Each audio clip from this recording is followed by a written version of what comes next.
Hello ladies and gentlemen, welcome to my Skullcrusher Heavy Stamina Dragonknight build for the Elsweyr patch. Let's go ahead and get into the gear. We're using 2-piece Slimecraw, 5-piece Warrior's Fury, and 5-piece Veiled Heritance.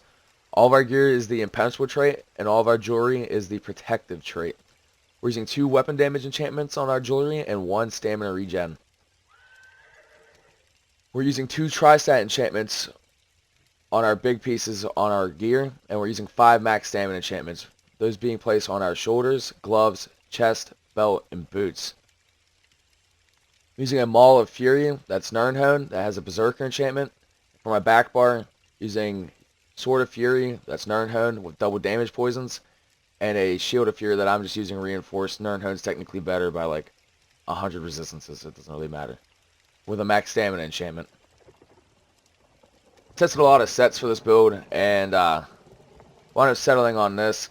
Hulking Draugr was pretty good. I was using that in lieu of Fury before. It was nice for like if you want to just play around with your couple buddies, like 3vx, 4vx, but like 1vx and 2vx, you just get Fury proc so quick. You're just getting targeted by so much stuff. It's no reason not to wear the set. It's just so much better. Alright, so let's go ahead and go over the skills. On our two-handed bar, our first skill is Forward Momentum. This is our snare immunity. Grants us a heal over time. And most importantly, it's our source of major brutality. Just 20% more weapon damage. Our second skill is Reverse Slice. This is our Execute that deals AoE splash damage. Third skill is Dizzying Swing. This is our spammable, it's our CC, and it's our main burst ability. Fourth skill is Carve. This skill is an AoE bleed. It's very strong, but it's just damage, so it doesn't have like the minor heroism like it used to. But it deals a lot of AoE bleed damage in a cone. Pretty short range cone, pretty wide, so make sure you land it. Sometimes you can miss this skill. It can be a pain in the ass to land. There's a lot of damage though. Our fifth skill is Venomous Claw. It's probably the strongest single target dot in the game. It's only 838 stamina. Loves to proc the poison sass effect too. And anyway, the way this ability works, when you apply it, waits 2 seconds for the dot to kick in with the new dot mechanics. And then for 8 seconds that the dot's in effect, it ramps its damage every 2 seconds. So the last 2 ticks of Venomous Claw hit really hard. You can line up a burst with them. Our ultimate is Take Flight. It's only 110 ultimate. And it's a nice ranged AoE physical damage ult with no dot.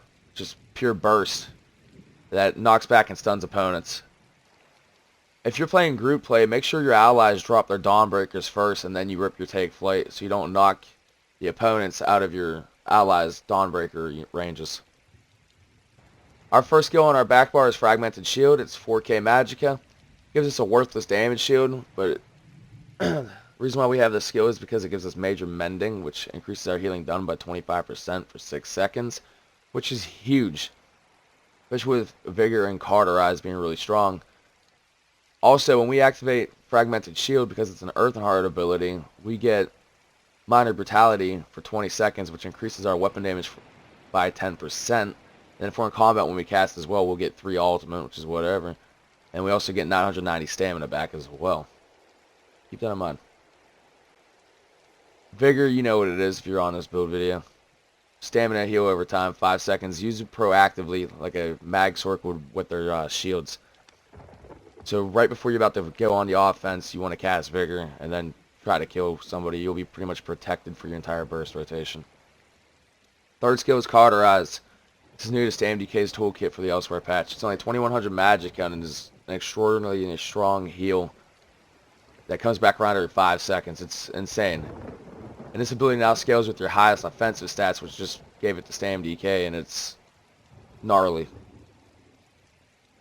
Big burst heal that costs magicka, and it's not that much magicka. I mean, it's wonderful skill. Heals your allies too. So if you see somebody low health within 28 meters of you, you're going to smash Cauterize and give them a heal. Our fourth skill is Noxious Breath. This is an AoE cone major fracture debuff that deals pretty good poison damage on the initial hit, but the dot's kind of weak. It's not a great dot. But nonetheless, it stacks with your other dots and really helps pressure people out. Our fifth skill is Volatile Armor. This is our armor buff that when we cast it puts out a 10 meter AoE damage over time. That happens to be Magicka based, so it doesn't really do that much damage. but it helps proc Veiled Heritance. And then also, while active, the armor returns magic damage back to anybody that hits us with a direct damage attack, which also helps proc Veiled Heritance when we're playing defensive.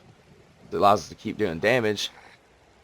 Because this is a Draconic power ability, it gives us the Burning Heart passive, which increases our healing received by 12%. Lastly, our ultimate is Spell Wall, which is the Sword and Board ultimate. It just allows us to block any attack coming in for 7 seconds without us actually paying the stamina cost to block. And it also reflects all projectiles back at the caster for 7 seconds. Note that Sword Curses will still like hit you right through this because it's unblockable, and you'll still get shredded by like 3 Sorks that are on you. Just be reflecting those C-frags and shit. Alright, so I'm a Nord on this build. I recommend being a Nord for the extra 4k resistances and the few other nice bonuses that Nord has to offer.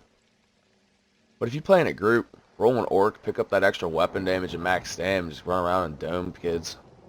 Orc's really, really strong, especially on this setup. Like, I have a buddy of mine that's running it on his EP, stamdk, and I think he caps at like 5,800 and some weapon damage, where I cap at 5,474. But he doesn't have that extra 4k resistances, so he kind of gets blown up too. I have all 64 of my attribute points into stamina. And I'm using the Serpent Mundus with Archaon Takeaway Broth as my food. And then the potions I'm using are health, crit chance, and stamina. And those can be made with Lorcan's Tears, Dragonthorn, Mountain Flower, and Water Hyacinth. You can use immovables as well. Those can be made by combining Dragonthorn with Wormwood and Columbine. That's it. Let's go and go over our champion points. Start off with the green tree, the tower. We have 66 points in a Warlord to reduce the cost of break free by 22%. 1 into Siphoner to apply that debuff to our opponents, making them purge 1 more effect. And 19 into Sprinter to reduce the cost of sprint by 12%, because to be honest, if you want to move as a stamdk, you're pressing that shift key. Onto the Lover. We have 27 points into Tenacity to increase our stamina restored from our heavy attacks by 7%, and then 64 into Mooncalf to increase our stamina regen by 13%. Lastly, the Shadow. We have 37 points into Tumbling to reduce the cost of roll dodge by 15%, and then 56 into Shadow Ward to reduce the cost of block by 20%. Onto the Blue Tree. We have 43 points into Blessed to increase our healing done by 10%. 66 points into Master at Arms to increase our damage done with direct damage attacks by 22%.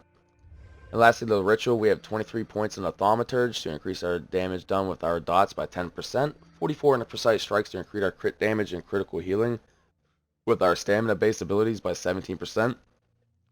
This does not buff Cauterize. Cauterize costs Magicka, and this only affects stamina-based healing. I tested this, it will not buff a Cauterize crit. Which makes sense, because it literally straight up says, with stamina abilities, and Cauterize is only 2k mag. Like, that's whatever.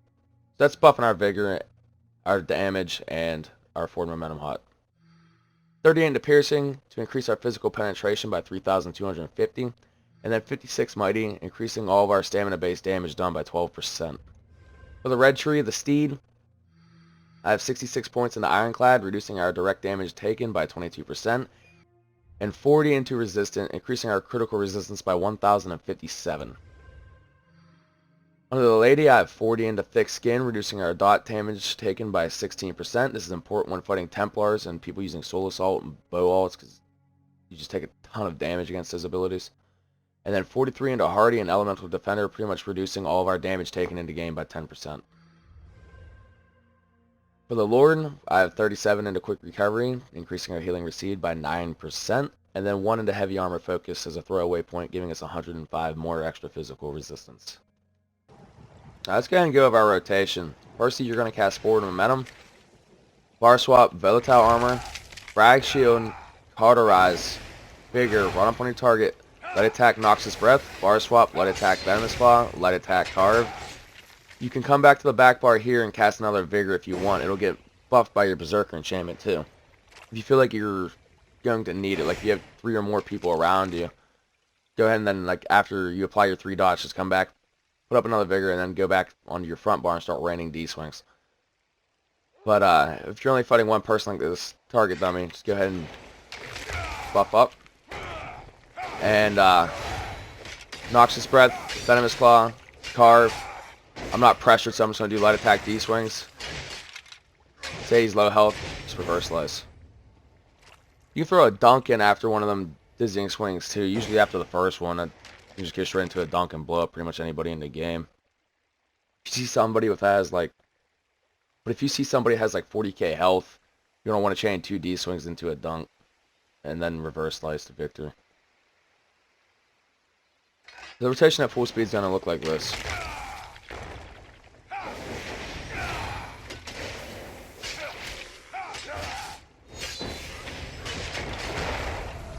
Nice and easy. When you're up in the thick, you're going to want to make sure you utilize every second of that major mending from fragmented shield. So a lot of times I'll do a vigor into frag shield and then cauterize, kite around for momentum, whatever. Vigor's about to fall off, fell off, so I reapplied it instantly. Making sure I get a major mending vigor tick every second. Hope you guys enjoyed the build video. If you did, leave a like, subscribe if you want. I'm going to do the Brawler Blade or my Mag Sword soon. I also have a really good Stamplar as well. And I'm currently testing a couple sets on that Stamplar though. I'm using Nightmare with Ravager on it. And Nightmare is absolutely phenomenal on Stamplar. But I'm doing Sword and Board 2H on that build. I was using Reverb on it. It's actually really effective. I normally don't care for Reverb for 1vx, especially on a stamdk, because like you don't have time to sit there and slap everybody up with 3 dots and then just reverb them out. You don't have time for that. It doesn't work for 1vx. 1v1, 1v2 type of shit. 1vx, I need to be able to chunk somebody's health quick, and D-swing allows me to still do that. Even though it took a 14% nerf this patch, but it's a lot quicker to chain multiple D-swings now, so. Anyway, yeah, I hope you guys enjoyed the video. Peace.